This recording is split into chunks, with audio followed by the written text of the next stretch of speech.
Hey, welcome back. Today we are taking a look at the Paltech Police Cruiser, the PTPD Police Department. So still very much we're going through concepts and iteration. As you've seen, I put up a couple of videos and we're working on this. So thank you very much, Dimitri and Chris.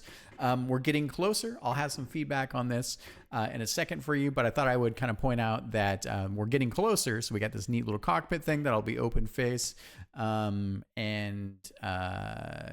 Yeah, so, and man, might as well just do the feedback and then I'll show you the candy bits. All right. So a couple things for you, Chris. So one is let's make sure we have an open cockpit. So it's fine that we have the concept here, but I definitely want to have that, that we've kind of had this kind of, the shielding and kind of this, octagonal kind of, texture to it. So let's not lose that there. I'm just okay with the light designs. We'll get there. But the other piece here is that for the piece. So for here, when we're looking at basically this patrol car has a drone deployment kind of slingshotter here, right? So I love seeing these two versions of this a little bit more, I think, fleshed out. So I definitely like a bit more of the open face design. And I'm thinking that some of the feedback that I have from like the fan wing shape that we're doing for the Peacekeeper drone, we could probably include that like here, because here we can think about these drones as being just all closed up. I'll show you some of the other stuff we've got going on here. We could do a special bullet around this. But I thought I would kind of point out that is the piece of functionality. So let's keep that open face design. A couple of bits here. So we have with the tires, I really like that the tires can fold in and out. So let's make sure that in the design of the tires that we have essentially some machine work that shows that actuation. Couple other bits here. So we have these neat little bright stripes here on the front.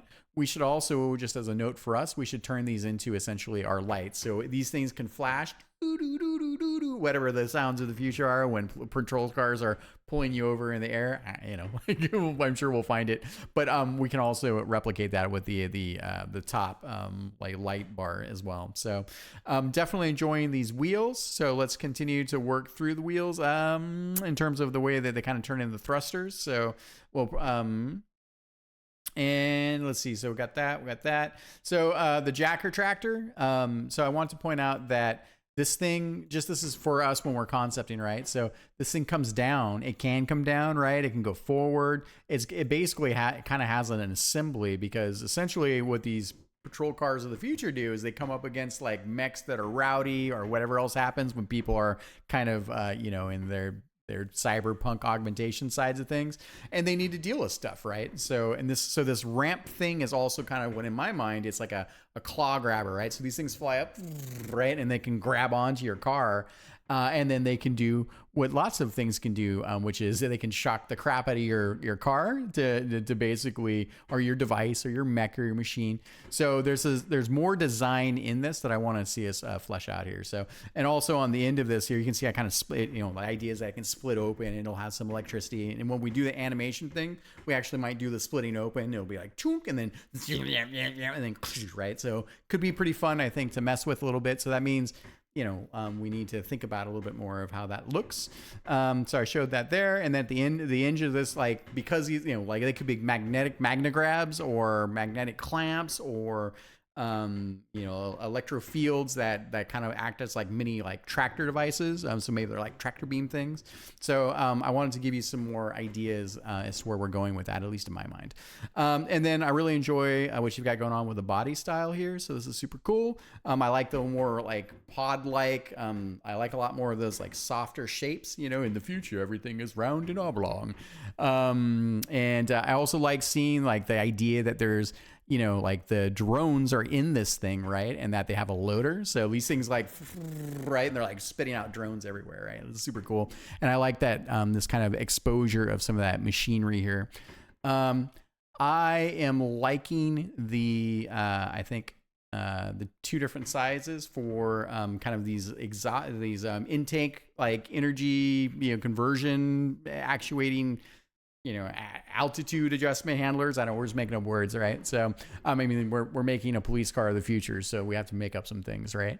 And then I also really, I think, yeah, so I definitely like the ramp swoops here. I think I like those quite a bit. And then I also enjoyed sort of like up here again, like these a little bit more oval like designs. I like the open part of this, right? You kind of got the open design there as well. So, maybe that can just come down to here. I think we're good there. Yeah, so I think that's the main stuff for that. So now let me show you the candy bits. So I went a little step further tonight, and I broke this thing out into what I think it will look like on screen. So you ready for this? Here we go. Dun, dun, dun, dun, dun, dun, dun. In the future, dun, dun, dun, dun, we got patrol cars. Dun, dun, dun, dun, dun, dun. They shoot you with energy kunai. Yeah. So, but you can kind of get an idea of how these things are going to be flinging them out. Again, we can do kind of a more specialized bullet for the drone bits. But yeah, so they might move a little bit faster. This again, all prototype stuff, right? So, but I thought I would share with you where we're at with that. So, and this also means the target texture resolution for this enemy is 512 by 256. So, we can probably quite possibly be in like a 4 frames of animation. I don't think we need to go too crazy with this. We don't need a lot of smooth animations. If we go a little bit longer on the front scoop, maybe we will, right? Now let's take a look.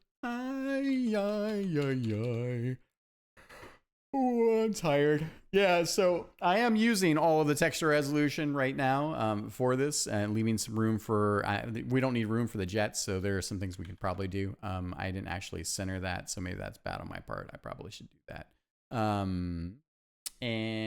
But yeah, so if we need a little bit more horizontal resolution, if we need to scale it down a little bit, then we can certainly do that. But I think we've got decent proportions. But the main thing about this is one of the things I'm going to start doing is as we are concepting new enemies, one of the things we should just do is once we're getting close to a shape, we should also definitely think about how much pixel resolution do these things have on screen. That also informs, right? If we're doing a 128 by 128 enemy, and I can show you here, right? Like this is what a 128 by 128 looks like. This is what a 256, right? So, we only need to put so much detail into this. Now, granted, we're also designing a whole world and we're designing machinery and aesthetics and, like there's a lot. So I know I'm driving you nuts with some of the ideation and some of these details, but a lot of what we are also designing here is going to affect all of our other enemy designs because we're trying to build, like essentially what an entire world run by a corporation looks like that essentially exports quite a bit of military and science and technology and a bunch of other things. So yeah, so just giving you some food for thought on that, and I think that'll be helpful for us. So Dimitri, after we meet this week on Sunday, we're going to set you up with the project. We're getting modern, folks, right? So, and I'm going to give you the keys to the kingdom. So I'll put in the base layer of this stuff. But for instance, when Chris and Dimitri, you have revisions, especially when we're at this point where it's like, cool, let's take a look at let's go into fine lining. Let's go into coloration, right? Let's do the phases that we do for our art process. It'll be much better for you because you don't have to, not everything, I don't have to be a control freak. So not everything has to come through me now. Don't break anything. But so then you can do the asset updates, check them in Engine. So even before they come to me, we can start to do things like think about, hey, what do these things look like color palette wise?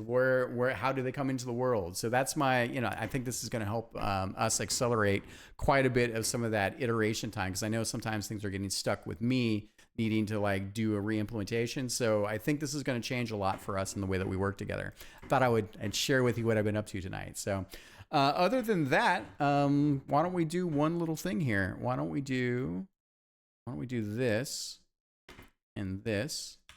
We'll save. Let me go over. This is just the enemy testing room. Let's go back over to level 1, and I'll check all this stuff in pretty soon with anchor point.